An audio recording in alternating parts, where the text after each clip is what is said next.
पता होना चाहिए। हिंदू दर्शन का मतलब है 6 दर्शनों का समूह, सांख्य, योग, न्याय, वैशेषिक, मीमांसा, वेदांत। इन्हीं 6 दर्शनों के समूह को बोलते हैं सनातन दर्शन। तो जब कोई व्यक्ति कहे कि मैं सनातनी हूं, तो इसका बेसिक मतलब क्या है कि वो इन 6 दर्शनों में कही गई बातों को प्रमाण के रूप में स्वीकार करता है, इनके प्रति आस्था रखता है। तो ध्यान रखिएगा, हिंदू दर्शन, सनातन दर्शन, षट दर्शन एक ही बात है, और इसका मतलब 6 फिलोसफीज का कॉम्बिनेशन है, ग्रुप है। ये 6 दर्शन कहां से आए? देखिए, वेदों में, उपनिषदों में बातें कही गई थी। उस समय तक लिपि का विकास नहीं हुआ था, तो लोग क्या करते थे, याद रख रख के काम चलाते थे। याद रखना पड़ता था सारा। जब आप याद रख के आगे बढ़ेंगे तो ज्यादा लिखना चाहेंगे या कम लिखना चाहेंगे? कम, ताकि याद रखना आसान रहे। तो इस दौर में क्या हुआ, इसको सूत्र युग भी कहते हैं। सूत्र लिखे गए। सूत्र क्या होता है? फॉर्मूला, कि बहुत संक्षेप में एक बात कह दो, उसी में सारी बात आ जाए। जैसे उपनिषदों में कुछ सूत्र हैं जिनको महावाक्य कहते हैं। आपने सुना होगा अहम ब्रह्मास्मि। ये बृहदारण्यक उपनिषद का बड़ा प्रमुख सूत्र है, मैं ही ब्रह्म हूं, अहम ब्रह्मास्मि। फिर आपने सुना होगा तत्वमसि।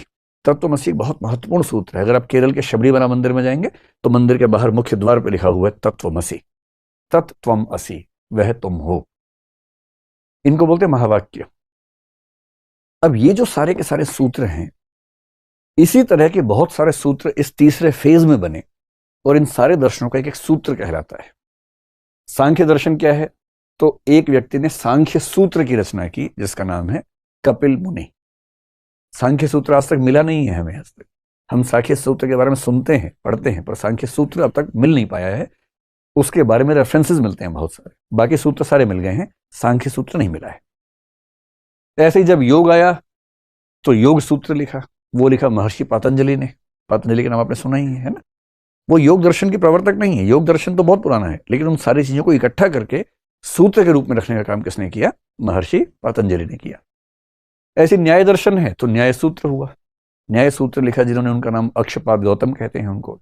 गौतम मुनि, गौतम दो हैं, गौतम बुद्ध हैं, एक गौतम मुनि दूसरे हैं। तो जो दूसरे गौतम मुनि हैं, जिनको अक्षपाद भी कहते हैं, उन्होंने न्याय सूत्र लिखा। फिर वैशेषिक दर्शन जब हुआ तो वैशेषिक सूत्र लिखा गया।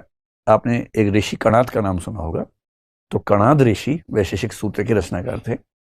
मीमांसा का जो सूत्र लिखा, मीमांसा सूत्र, उसके रचनाकार माने जाते हैं ऋषि जैमिनी।